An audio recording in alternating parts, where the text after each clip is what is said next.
Les points de vue sur l'actualité, c'est maintenant sur Europe 1. Le point de vue sans concession d'Axel de Tarlé, le Zoom Écho d'Europe 1 matin. Bonjour Axel. Bonjour Bruce. Le chômage à la une de très nombreux journaux ce matin, je le disais tout à l'heure. Le gouvernement impuissant face à la montée du chômage, ça c'est la une du Figaro. Alors les chiffres sont terribles, on l'a dit.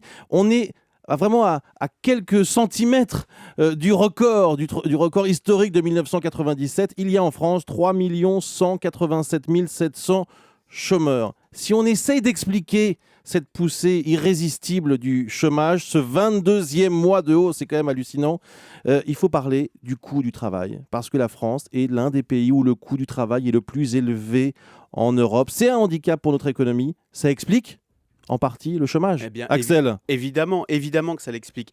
Alors c'est une étude en effet qui a été réalisée par l'équivalent de l'INSEE en Allemagne et elle compare le coût du travail. Elle montre qu'en France, pour l'année 2012, une heure de travail d'un salarié français, salaire plus charge, ça coûte 35 euros, 34,90 € exactement, Ouais. à comparer avec 31 € en Allemagne. Donc, nous sommes 12% plus chers.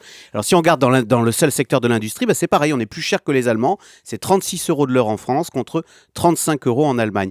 La France, vous l'avez dit, est le 4e pays le plus cher d'Europe pour le coût du travail, derrière la Suède, la Belgique et le Danemark. Alors, on a beau dire que le coût du travail ne fait pas tout, que c'est la qualité qui est importante, peut-être.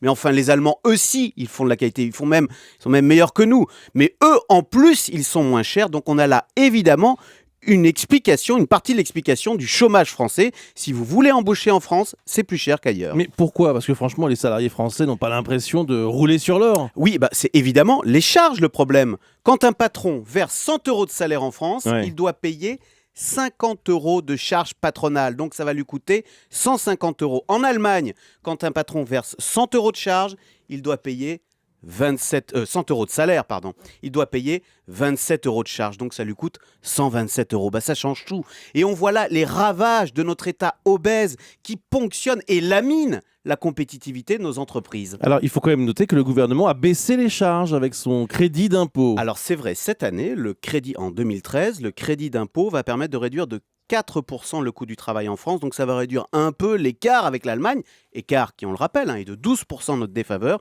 mais on le voit, il faut aller plus loin dans la baisse des charges, et c'est pas par plaisir de faire de la rigueur, c'est tout simplement pour garder nos emplois, nos usines. Une heure de travail coûte 35 € en France, je retiens le chiffre. 31 € en Axel, Allemagne. voilà, et l'écart est quand même extrêmement important. Coup de chapeau. Eh bien, la consommation de soda recule à nouveau aux États-Unis, moins 1,2%. Alors, ça peut paraître peu, mais on est revenu au niveau de 1996. Et puis, bonne nouvelle, on observe la même chose en France. Merci Axel de Tarlé.